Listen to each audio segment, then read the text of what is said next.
আসসালামু আলাইকুম রহমতুল্লাহ। আজ আমরা দেখব পিক্সেলের ষষ্ঠ পর্ব, যেখানে দেখানো হবে এই তিনটার কাজ কি, এই যে এগুলার কাজ কি। ভিডিওর প্রথমে একটা কথা বলে নিই, সেটা হচ্ছে আমি আপনাদের কাছকে দুইটা সিক্রেট দেখাবো। হয়তোবা কেউ আপনাদেরকে দেখায় নাই, যদি দেখে থাকেন তাহলে বলবেন, আর যদি কেউ নতুন দেখে থাকেন সেটাও কমেন্টে জানাবেন ইনশাআল্লাহ। আচ্ছা, এখানে আমরা যদি ক্লিক করি তাহলে আমরা এটাকে জুম ইন করতে পারবো এভাবে, আর জুম আউট করার জন্য আমরা দুই নখ দিয়ে আমরা এটাকে এভাবে ভিতরের দিকে নিয়ে আসবো ২ আঙ্গুল দিয়ে, আর জুম আউট করার জন্য আমরা বাহিরে নিয়ে যাবো। ঠিক আছে? আচ্ছা, ২ টা সিক্রেটের মধ্যে ১ম সিক্রেটটা হচ্ছে, ধরুন আপনি এটাকে জুম ইন করেছেন। এবার আপনি এটা এক ক্লিকে আপনার ২ আঙ্গুল দিয়ে এভাবে করার দরকার নেই। কিন্তু আপনি সেটাকে জুম আউট করবেন কিভাবে এক ক্লিকে? এই যে উপরে যে সংখ্যা দেখতে পাচ্ছেন, এই যে ৫০০, এই সংখ্যার উপরে আপনি ক্লিক করবেন। দেখেন সংখ্যার উপরে ক্লিক করলাম, জুম আউট হয়ে গেল। আবার যদি ক্লিক করি আবার জুম আউট হয়ে গেল। ওকে? আর আরেকটা জিনিস আপনারা দেখতে পাচ্ছেন, এই যে এখানে নিচে দেখেন শেপ দেখতে পাচ্ছেন। এই শেপের মাধ্যমে আপনারা চাইলে এখানে না করে আপনার শেপের মাধ্যমে আপনারা এদিক সেদিক নিতে পারেন। এই দেখেন, আমি যদি শেপে যদি আমি এদিকে নিয়ে আসি, তাহলে এটা এদিকে চলে গেল। আচ্ছা, আমরা শেপের মাধ্যমে দেখলাম। তারপর এটা হচ্ছে আপনার আনডু আইকন বা আনডু বাটন, হ্যাঁ? আমরা যদি আনডু আইকনে যদি ক্লিক করি তাহলে আমরা এতক্ষণ যা করেছি সেটা কিন্তু আপনার আবার আগের অবস্থায় ফিরে আসবে। ধরুন আমি এখানে একটা শেপ নিলাম। এবার আমি শেপটাকে এই যে এখানে নিয়ে আসলাম। এবার আমি যদি এখানে ক্লিক করি তাহলে মাঝখানে নিয়ে আসলো। আবার যদি ক্লিক করি তাহলে এটা উধাও হয়ে গেল। মানে এটাতে আপনি যত ক্লিক করবেন তত আপনি আগের অবস্থায় ফিরে যাবেন। ঠিক আছে? আচ্ছা, এখানে আমরা পিক্সেল অ্যাপ নামে পিক্সেল অ্যাপ লেখা দেখতে পাচ্ছি একটা। সেই পিক্সেল অ্যাপ লেখাতে আমরা এখানে ক্লিক করলে কোনো কিছু হচ্ছে না। যদি আপনি কোনো একটা শেপে যদি আপনি ক্লিক করেন বা যদি কোনো একটা টেক্সটে ক্লিক করেন, সেক্ষেত্রে আপনি কিন্তু এই যে এখানে ক্লিক করলে আপনি কিন্তু এডিট করতে পারবেন যদি আপনার টেক্সট হয়। আর যদি টেক্সট না হয় তাহলে আপনি এই সমস্ত কাজ করতে পারবেন। আর এখানে যদি আমরা ক্লিক করি তাহলে আমরা এখানে দেখতে পাচ্ছি যে একটা ডিলিট আইকন, যেখানে ক্লিক করলে এরকম একটা পপআপ চলে আসে, যার মধ্যে লেখা আছে হচ্ছে ডিলিট দ্য সিলেক্টেড অবজেক্ট। আপনি কি এই অবজেক্টটাকে ডিলিট করতে চান? আমি যদি ওকে দিয়ে দিই তাহলে আমার এটাকে ডিলিট হয়ে যাবে। ওকে? আচ্ছা, এবার আমরা যদি নিচে ক্লিক করি, নিচে আমরা দেখতে পাচ্ছি যে মাই প্রজেক্ট নামের একটা অপশন আছে, যেখানে ক্লিক করলে আমাদের পিএলপি গুলা শো করবে। তারপরে এখানে আছে হচ্ছে আপনার কিছু মানে পিএলপির মতো আরকি কিছু কাজ আছে, যেখানে আমরা ক্লিক করলে আমাদের এখানে এগুলো শো করবে। তবে আমি আপনাদেরকে পূর্বে একটা ভিডিও দিয়েছিলাম যে আমাদের টেলিগ্রাম চ্যানেলে, যেখান থেকে যেখানে দেখানো হয়েছিল যে এখানে আপনার ছবি এড করবেন কিভাবে, বা আপনার পছন্দের কোনো একটা পিএলপি ফাইল এখানে আপনি কিভাবে এড করবেন সেটা কিন্তু দেখানো হয়েছিল। চাইলে আপনারা টেলিগ্রামে আমাদেরকে খোঁচা মারবেন। খোঁচা দিলে আমরা সেখানে আপনার এই যে ওই ভিডিওটা ফরওয়ার্ড করে দেব। ওকে? আচ্ছা, আমরা যদি এখানে যদি ক্লিক করি, এখানে আমরা এই যে এই আইকনে যদি আমরা ক্লিক করি, এই আইকনে আমরা দেখতে পাচ্ছি যে ২ টা আইকন এখানে ক্লিক করলে ২ টা আইকন বের হচ্ছে। একটা হচ্ছে টেক্সট, একটা হচ্ছে কোয়েট। আমরা যদি টেক্সটে যদি ক্লিক করি, টেক্সটে ক্লিক করার পর এখানে আমরা অনেকগুলো আইকন দেখতে পারি। ১ম এ আমরা দেখতে পাচ্ছি স্টাইলস। আমরা এখন স্টাইলস এর আমরা কোনো কিছু দেখব না। স্টাইলসটা আমরা দেখব আরো পরে। আমরা যদি এডিটে যদি ক্লিক করি তাহলে দেখেন, আমি যদি এখানে যদি যতবার আমি ক্লিক করব ততবার কিন্তু আমি একটা নিউ একটা টেক্সট নিতে পারবো। আচ্ছা, আমি যদি এখানে ক্লিক করি, আমি এখান থেকে আমি এই যদি এডিটে ক্লিক করি, এডিট থেকে আমি টেক্সট লিখি, আমি কমেন্টে লিখলাম। এবার আপনি যদি চান যে এখানে সবগুলা লেখাকে, বলছিলাম ২ টা সিক্রেটের মধ্যে এটা হচ্ছে ২য় সিক্রেট। এই যে এখানে যদি আমি, ধরুন আমরা ছোটবেলায় আমরা কি পড়েছিলাম? আমরা ইংলিশের যে ১ম আপনার এই যে বড় হাতে মানে বড় লেখাগুলা আমরা এটাকে আমরা কি বলতাম ছোটবেলায়? বলতাম যে ছোট হাতের লেখা ছোট মানে বড় হাতের অক্ষর, ছোট হাতের অক্ষর। যেটাকে ইংলিশে বলা হয় ক্যাপিটাল লেটার আর স্মল লেটার, হ্যাঁ? আমরা যদি ধরুন আপনার এই সবগুলো লেখাকে আপনার বড় হাতের করতে হবে। কিছু ডিজাইন বড় হাতের সবগুলো করতে হয়। আপনার থাম্বনেল ডিজাইনে।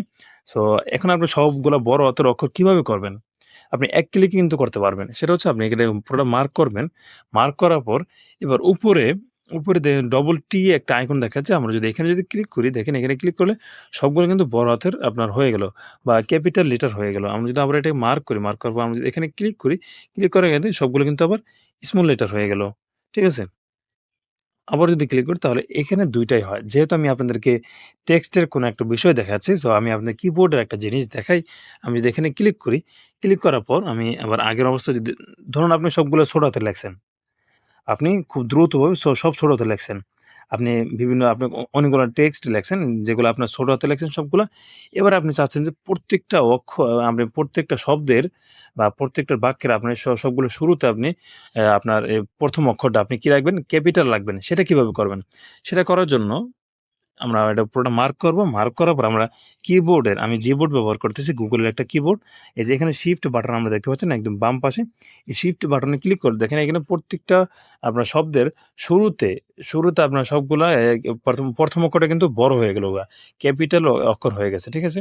এবার আমরা যদি আবারও যদি ক্লিক করি তাহলে কিন্তু সবগুলো কিন্তু এক সাইজ হয়ে গেছে। অর্থাৎ সবগুলো কিন্তু ক্যাপিটাল সাইজ হয়ে গেছে। আবার যদি ক্লিক করি তাহলে কিন্তু সব স্মল লেটার হয়ে গেছে। ঠিক আছে? সবগুলো কিন্তু একদম ছোট হয়ে গেছে। আচ্ছা আমরা এগুলো শিখলাম। আর আমরা এটাতে ক্লিক করলাম, আমাদের এটা ডিলিট হয়ে যাবে। এখানে ক্লিক করে ক্যানসেল হয়ে যাবে। আমরা ক্যানসেলে ক্লিক করে দিলাম। এবার আমরা আমরা যে এই টেক্সটের যা আছে আমরা ইত্যাদি সবকিছু দেখছি। আমরা কোনো একটা কিছু লেখার পর আমরা ওকেতে দিলে, এই যে আমি এগুলা বড় ল লিখলাম। আমরা ওকেতে দিলে এটা কিন্তু সব এড হয়ে যাবে। আচ্ছা আমরা তারপর যে আমরা ডিলিট যদি ক্লিক করি তাহলে আমাদের এটা ডিলিট হয়ে যাবে। আমাদের এটা ডিলিট হয়ে গেছে। এবার আমরা যদি কপিতে ক্লিক করি তাহলে আমরা এখান থেকে কপি করতে পারবো। আর এই যে টু ফ্রন্ট টু ব্যাক এটার কাজ কি? এটার কাজ কিন্তু আমরা লেয়ার আইকন থেকে আমরা দেখেছিলাম। টু ফ্রন্টে আপনার লেখাটা যদি একদম নিচে থাকে, একদম নিচে থাকার কারণে আমাদের এটা কিন্তু দেখা যাচ্ছে না যে এই জায়গায় ছিল এটা। এবার আমরা যদি এটাকে যদি আমাদের এটা করা থাকে, এবার আমরা যদি টু ফ্রন্টে ক্লিক করি তাহলে কিন্তু সামনে চলে আসছে। আমরা যদি টু ব্যাকে ক্লিক করি তাহলে একদম নিচে চলে যাবে এই যে। একদম নিচে চলে আসছে। আচ্ছা টু ফ্রন্ট টু ব্যাক গেল। এবার হচ্ছে আমাদের কাজ হচ্ছে পজিশন। ধরুন আপনার এই যে এই লেখাটাকে আপনি একটা পজিশনে রাখতে চাচ্ছেন। অর্থাৎ আপনি এই যে এখানে রাখতে চাচ্ছেন। হুম? এখানে রাখতে চাচ্ছেন কিন্তু আপনি চাচ্ছেন যে এই যে টা শুরু হবে থয়কার থে অ্যা এর থয় একার থেকে, হ্যাঁ? কিন্তু আপনি এই যে এটাকে আমি যদি এভাবে করি তাহলে কিন্তু দেখেন এটা কিন্তু অ্যা এ আগে পেছে চলে যাচ্ছে। একদম অ্যাকুরেট হচ্ছে না। অ্যাকুরেট করার জন্য আমাদেরকে কি করতে হবে? পজিশনে ক্লিক করতে হবে। এবার আপনি আপনার এই যে আপনার যে এর যে মুভিং করবে, মুভিং স্পিডটা আপনি কতটুক দিবেন? এখানে সাধারণত সবার ৭ থাকে বা ১০ থাকে। আপনি চাইলে যদি আপনার অল্প জায়গা হয় সেক্ষেত্রে আপনি ১ দিয়ে আমাদের মাঝে, মাঝে কিছু ডিজাইনে আপনাদেরকে কোনো একটা যখন আমরা শেপ দিয়ে কাজ করি বা আমরা যখন শেপ দিয়ে আমরা লোগো তৈরি করি সেক্ষেত্রে আস্তে নিতে হয়। সেক্ষেত্রে আমরা এটা কিন্তু আপনার এই যে ১ নম্বরে দিয়ে কিন্তু আমরা কাজটা করতে পারি। আবার এটা যদি আমরা একদম একদম ইসে দেই, আপনার ২৫ এ দেই সেক্ষেত্রে কিন্তু আমরা এই যে এভাবে ক্লিক করলে আমরা ১ ক্লিকে কিন্তু অনেক দূর আমরা যেতে পারতেছি। এখানে ক্লিক করলে নিচে আসবে, এখানে ক্লিক করলে উপরে যাবে। আপনার টপ, তারপর ডাউন, তারপর লেফট, রাইট সবগুলো আছে। আচ্ছা আমরা এগুলা দেখলাম। তারপর আছে রিয়েলিটি পজিশন। রিয়েলিটি পজিশন কি? আমি যদি এখানে ক্লিক করি, এই যে এখানে আমি যদি এখানে ক্লিক করি তাহলে এই যে এই দিক থেকে আপনার হরিজন্টাল দিক থেকে আপনার এটাকে মাঝখানে চলে আসবে। দেখেন আমি যদি এখানে যদি এটাকে এ কোণায় রাখি, আমার মাঝখানে চলে আসছে। এবার আমি এই লম্বার দিকে ভার্টিক্যাল এর দিক দিয়ে অর্থাৎ লম্বার দিক দিয়ে যদি আমি এটাকে মাঝখানে রাখতে চাই সেক্ষেত্রে আমি যদি এখানে যদি ক্লিক করি তাহলে মাঝখানে চলে আসছে। আর এটাতে ক্লিক করলে একদম ডানে চলে যাবে, এখানে ক্লিক করলে বামে চলে যাবে। আর এখানে ক্লিক করলে নিচে চলে আসবে, এখানে ক্লিক করলে উপরে চলে যাবে। আমরা এটাও দেখলাম। এবার আমরা যদি সাইজে ক্লিক করি, সাইজে ক্লিক করলে আমরা এখান থেকে সাইজ নিতে পারবো। ওকে? আচ্ছা। এখন আমাদের সবচেয়ে গুরুত্বপূর্ণ বিষয়টা হচ্ছে প্যাডিং। আমরা অনেক সময় আমরা ভুল করি যে, এই যে এটা হচ্ছে প্যাডিং। আমরা টেক্সটের ক্ষেত্রে আমরা লোগো তৈরি করার ক্ষেত্রে, থাম্বনেল ডিজাইন করার ক্ষেত্রে বা বিভিন্ন ডিজাইন করার ক্ষেত্রে আমরা কিন্তু কমন একটা ভুল করে থাকি। সেটা হচ্ছে আমি এই লেখাটাকে রিমুভ করে দিয়ে আমি এটাকে রিলেটিভ পজিশনে ক্লিক করে মাঝখানে নিয়ে আসবো। মাঝখানে নিয়ে আসলাম। দেখেন, আমার এই যে এখানে আপনার মুজাহিদ নামের একজনের নাম দেখতে পাচ্ছেন। এই মুজাহিদে যদি আমরা এখানে দেখেন আমরা এবং এটার লাস্টের অংশটা কিন্তু আমরা দেখতে পারতেছি না। কারণ আমাদের এটা কমন ভুল আমাদের এটা। আমরা এই ভুলটাকে সংশোধন করার জন্য ১ম এ আপনি এটাকে সিলেক্ট করবেন টেক্সটটাকে। সেই প্যাডিং এ আসবেন। প্যাডিং এ আসার পর দেখেন লেফট, রাইট। আমি যদি রাইটে অর্থাৎ ডান পাশে, আমার এটা কিন্তু ডান পাশে সমস্যা। আপনি এটাকে আপনার যতটুক না আসবে ততটুকু কিন্তু করতে থাকবেন। এটা আবার এটা কিন্তু অনেকটাই আমার করতে হয়েছে। প্রায় ৪৫ বা ৪০ এর মতো করতে হয়েছে। কারণ এটা হচ্ছে আপনার টা এবং টা এটা স্টাইল করে মাহিন ভাই স্টাইল করে অনেক দূরে দিয়েছেন। আর আমরা যদি লেফটে যদি আমরা দেখি বাম পাশে, কিন্তু আপনি সবসময় ১০ বা ৫ দিয়ে রাখবেন। ৫, ১০ বা ৫ দিয়ে কাজ করবেন। যদি আপনার দেখেন আমরা রাইটে কিন্তু আমরা বেশি অনেকগুলা দিতে হচ্ছে। ঠিক আছে? আমরা যে এরকমভাবে আমরা এটাকে ঠিক করে নেব। ঠিক আছে? আমরা লোগো করার ক্ষেত্রে আমরা গুরুত্ব দিতে হবে টেক্সটের দিকে। ঠিক আছে? আমরা কোনো একটা টেক্সট আমরা বিশেষ করে যখন আমরা ইটালিক করি, ইটালিক করলে কিন্তু এই যে মাথাটা কিন্তু কেটে যায়। এই যে মাথাটা কিন্তু এই যে এরকমভাবে মাথাটা কিন্তু কেটে যায়। ঠিক আছে?